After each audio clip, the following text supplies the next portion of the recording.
Heto ang mga visit sa buhay mo. 1. Kilala ka lang pag may kailangan sa'yo. 2. Kaibigan ka pag may pera ka.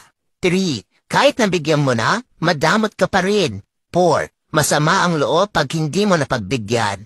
5. Hindi marunong magpasalamat. 6. Inggitero o inggitera. 7. Nagtatago kapag siya meron. 8. Hindi natutuwa kapag umaangat ka. 9. Mabait sa'yo pag may hinihingi na pabor.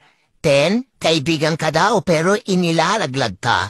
11. Nag-e-imbento ng kwento sa ibang taong kausap para mapagtakpan ang masamang ugali niya.